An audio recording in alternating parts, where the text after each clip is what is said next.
Assalamualaikum warahmatullahi wabarakatuh. Alhamdulillahirrabbilalamin. Wa bihi nasta'inu ala umurid dunya waddin. Wassalatu wassalamu ala asrafil anbiya'i wal mursalin wa ala alihi wa sahbihi ajma'in, amma ba'd. Yang terhormat dosen pengampu mata kuliah Manajemen Pendidikan Luar Sekolah, kami dari kelompok 7 yang beranggotakan 2 orang, yakni saya Ade Maulidiah dan rekan saya Risalatul Muawanah, yang akan menyampaikan materi mengenai manajemen pengelolaan pendidikan lembaga pesantren terpadu. Ada beberapa sub pembahasan yang akan disampaikan, di antaranya yang pertama mengenai pengertian pesantren terpadu dan manajemen pendidikan pada pesantren terpadu. Di antaranya ada manajemen sistem pembelajaran, manajemen peserta didik, manajemen sumber daya manusia. Manajemen itu pengertian pesantren terpadu. Pesantren terpadu merupakan jenis pondok pesantren yang sistem pembelajarannya menggabungkan antara pondok pesantren modern dan pondok pesantren tradisional. Umumnya, pondok pesantren terpadu ini mewajibkan para santrinya untuk tinggal di pesantren, juga dituntut untuk sekolah formal seperti menempuh pendidikan SD, SMP, SMA, sampai perguruan tinggi. Selanjutnya yaitu manajemen sistem pendidikan pesantren terpadu. Manajemen sistem pendidikan pesantren terpadu mengacu pada kurikulum terpadu. Terdapat 4 tahapan dalam kurikulum terpadu. Di antaranya yang pertama yaitu perencanaan. Perencanaan kurikulum terpadu terdiri dari intrakurikuler, kokurikuler, dan ekstrakurikuler. Yang kedua yaitu pengorganisasian.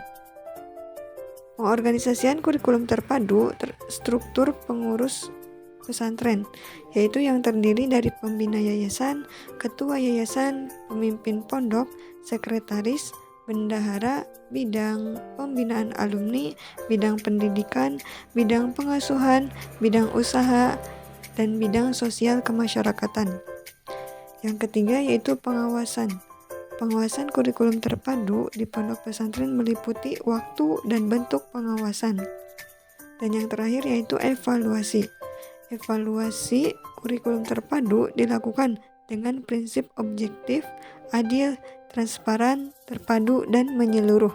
Semua pengalaman yang dialami oleh santri tidak luput dari penilaian, baik yang bersifat akademis maupun non-akademis. Saya akan melanjutkan presentasi yang tadi disampaikan oleh saudari Ade Maulidiah mengenai manajemen peserta didik pesantren terpadu, manajemen sumber daya manusia terpadu, manajemen sarana dan prasarana pesantren terpadu, manajemen keuangan pesantren terpadu, dan fungsi manajemen keuangan dalam pondok pesantren.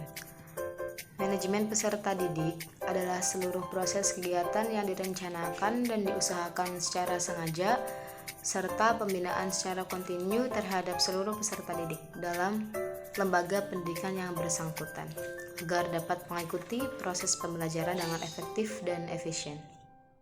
Selanjutnya yaitu manajemen sumber daya manusia pesantren terpadu. Istilah sumber daya manusia dapat disamakan artinya dengan pekerja, pegawai, atau karyawan, yaitu orang yang mengerjakan atau mempunyai pekerjaan. Kata pegawai lebih banyak digunakan di lingkungan kerja perkantoran dengan aktivitas kerja yang rutin. Namun, pada hakikatnya semua orang yang melakukan kerja dapat disebut pegawai. Terdapat 4 tujuan dalam manajemen sumber daya manusia, di antaranya yang pertama yaitu tujuan proposal, tujuan fungsional, tujuan organisasional, dan tujuan masyarakat. Fungsi dan manajemen sumber daya manusia yakni fungsi manajemen yang di dalamnya ada perencanaan, pengorganisasian, pengarahan, pengendalian, dan yang kedua yaitu fungsi operasional yang di dalamnya ada penarikan atau rekrutmen, yang kedua pengembangan.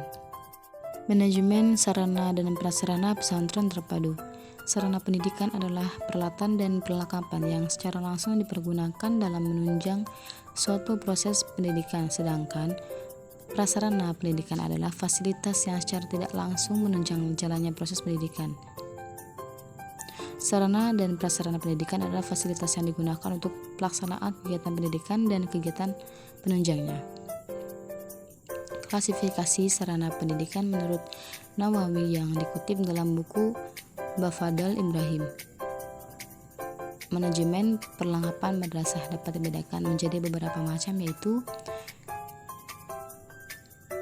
yang pertama ditinjau dari habis tidaknya dipakai, yang kedua ditinjau dari bergerak tidaknya, yang ketiga ditinjau dari hubungannya dengan proses belajar mengajar.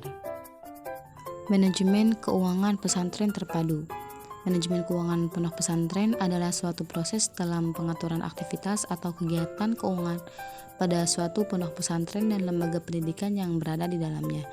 Di dalamnya termasuk kegiatan planning, analisis, dan pengendalian terhadap kegiatan keuangan yang biasanya dilakukan oleh ketua pengurus dan bendahara dan atau kepala madrasah bersama bendahara madrasah pada sektor lembaga pendidikan formal yang ada di bawah naungan institusi pondok pesantren. Fungsi manajemen keuangan dalam pondok pesantren adalah untuk melaksanakan kegiatan agar suatu tujuan mencapai dengan efektif dan efisien. Manajemen keuangan pondok pesantren memiliki 3 fungsi. Yang pertama yaitu investment decision, adalah keputusan yang diambil oleh pemilik kebijakan keuangan pondok pesantren atau ketua pengurus dan lembaga institusi yang berada di bawah naungan pondok pesantren seperti kepala madrasah atau ketua lembaga pendidikan formal lainnya. Yang kedua yaitu financial decision, adalah keputusan manajemen keuangan pemilik finansial kebijakan keuangan pondok pesantren, yaitu ketua pengurus dan lembaga institusi yang berada di bawah naungan pondok pesantren seperti kepala madrasah dalam melakukan pertimbangan dan analisis perpaduan antara sumber-sumber dana yang paling ekonomis bagi pesantren atau madrasah untuk mendanai kebutuhan-kebutuhan investasi serta kegiatan operasional pesantren atau madrasah. Dan yang ketiga yaitu dividend. Dividend decision adalah kebijakan dalam pembagian dividend. Dividend merupakan bagian dari keuntungan pondok pesantren atau pemberian sebagian keuntungan dari lembaga pendidikan formal. Jadi, pondok pesantren terpadu merupakan lembaga pendidikan agama yang dapat menjadikan para santrinya tidak hanya menjadi ahli agama, tetapi juga memiliki ilmu pengetahuan umum dengan tidak melepas metode pembelajaran tradisional dan pengajaran akhlak yang menjadi salah satu hal penting yang harus diajarkan pada para santrinya. Sekian materi yang dapat kami sampaikan, kurang dan kurangnya mohon dimaafkan. Wassalamualaikum warahmatullahi wabarakatuh.